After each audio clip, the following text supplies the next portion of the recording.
নমস্কার বন্ধুরা, আজ আমি আপনাদের পটল আর মুগ ডাল দিয়ে নিরামিষ একটা দারুণ স্বাদের রেসিপি করে দেখাবো। তার জন্য আমি এখানে দেখুন বন্ধুরা, কয়েকটা পটলকে একটু খোসা ছাড়িয়ে নিয়েছি আর গাগুলো একটু একটু করে চিড়ে দিয়েছি, যাতে মশলাটা পটলের ভিতরে ভালো মতন পৌঁছে যায়। এখন আসুন বন্ধুরা, দেখতে থাকুন আমি কেমন করে এই রান্নাটা করছি। এই রান্নাটার জন্য এখানে আমি হাফ কাপ মতন মুগ ডালও নিয়ে নিয়েছি। প্রথমে আমি পটলটার গায়ে একটু লবণ হলুদ মাখিয়ে নেব।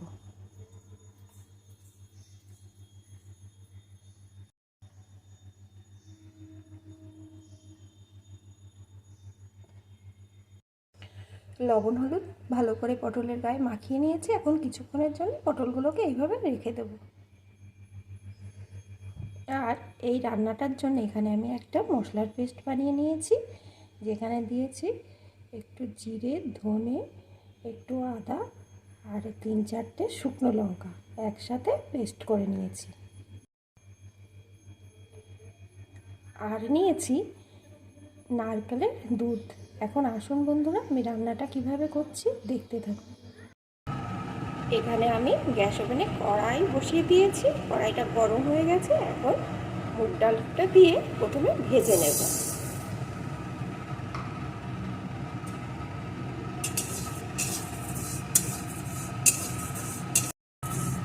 মুগ ডালটা সুন্দর করে ভেজে নিয়েছি। মুগ ডালটা দিয়ে খুব সুন্দর একটা গন্ধ বেরিয়ে আসছে। এখন আমি একটা পাত্রে ঢেলে মুগ ডালটা ভালো করে ধুয়ে নেব। দেখুন বন্ধুরা, এখানে আমি ভাজা মুগ ডালটা ভালো করে ধুয়ে নিয়েছি। এখানে আমি আবারও একটা কড়া বসিয়ে দিয়েছি, কড়াই দিয়ে দিয়েছি পরিমাণ মতো সর্ষের তেল। তেলটা গরম হয়ে গেছে। এখন লবণ হলুদ মাখানো পটলগুলোকে দিয়ে ভেজে নেব।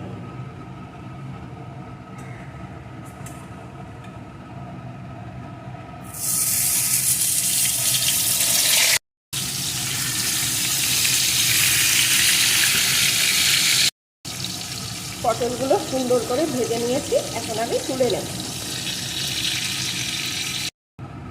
এখন ওই তেলের ভিতরে ফোড়নে দিয়ে দেবো কিছুটা গরম মশলা গোটা, একটা তেজপাতা, একটা শুকনো লঙ্কা। ফোড়নগুলো একটুখানি ভেজে নিয়ে দিয়ে দেবো একটুখানি হিং। হিংটা আপনারা যারা পছন্দ করেন তারা দেবেন, যারা পছন্দ করেন না দেবেন না। এখন এর ভিতরে দিয়ে দেব ওই মশলার পেস্টটি, যেটা আমি আগে থাকতে করে রেখেছিলাম। মশলার পেস্টটি দিয়ে এর সাথেই দিয়ে দেবো পরিমাণ মতো লবণ, পরিমাণ মতো হলুদ গুঁড়ো। এখন সব কিছু ভালো করে কষিয়ে নেব। এখানে সমস্ত মশলা সুন্দর করে কষিয়ে নিয়েছি। এখন এর ভিতরে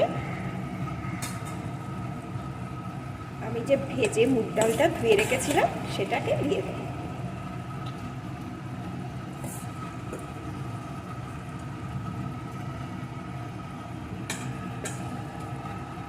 এখন মুগ ডালটাও এর সাথে একটু কষিয়ে নেব।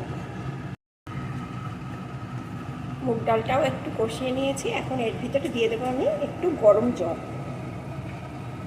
যাতে ডালটা একটু সিদ্ধ হয়। অল্প পরিমাণেই দেব।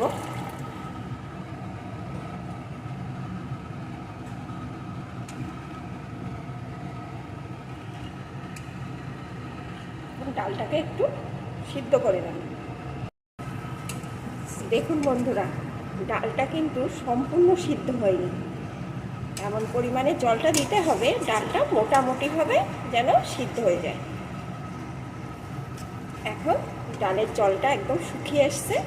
এখন আমি ভেজে রাখা পটলগুলোকে এর মধ্যে দিয়ে দেব।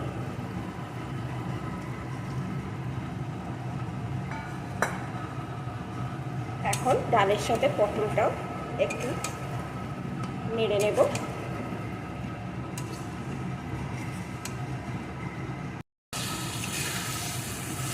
পটলটাও ডালের সাথে একটু নেড়ে নিয়েছি। এখন এর ভিতরে আমি নারকেলের দুধটা দিয়ে দেব। আমি এখানে নারকেলের দুধ ব্যবহার করলাম, আপনারা চাইলে এমনি দুধও ব্যবহার করতে পারেন। এখন সুন্দর করে ফুটিয়ে নেব। নারকেলের দুধ দেওয়ার পরে বেশ কিছুক্ষণ ফুটিয়ে নিয়েছি। এখানে আমার ডাল, পটল সব মোটামুটি সিদ্ধ হয়ে গেছে। এখন আমি এর উপর দিয়ে দেবো একটুখানি চিনি। যে কোনো নিরামিষ রান্নায় একটু মিষ্টি মিষ্টি হলে ভালো লাগে, তবে আপনারা যারা মিষ্টি পছন্দ করেন না তারা দেবেন না, কারণ নারকেলের দুধেও কিন্তু একটু মিষ্টি হয়েছে। এবার একটু নাড়িয়ে আর একটু ফুটিয়ে নেব। এখন রান্নাটা কিন্তু আমার হয়ে গেছে। এখন উপর দিয়ে দেবো একটু গরম মশলার গুঁড়ো,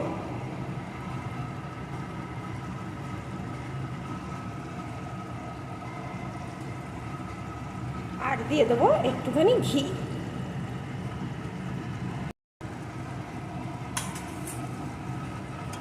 এখন একটু নাড়িয়ে নেব। এখানে আমার সম্পূর্ণ নিরামিষভাবে মুগ পটল রেসিপিটি কমপ্লিট হয়ে গেছে। এখন আমি একটি পাত্রে নামিয়ে নেব। বন্ধুরা, আপনারা যে কোনো নিরামিষের দিনে এইভাবে একবার রান্না করে খেয়ে দেখবেন, আর যারা নিরামিষ খাবার খান তারাও অবশ্যই এটা একবার হলেও ট্রাই করবেন। এটা কিন্তু দুর্দান্ত খেতে হয়। আপনারা আমাকে কমেন্টের মাধ্যমে জানাবেন আমার এই রান্নাটি কেমন হলো। আর বন্ধুরা, একটা লাইক করে কিন্তু ভিডিওটা দেখবেন। এখন রান্নাটা আমার কমপ্লিট, একটা পাত্রে নামিয়ে নেব।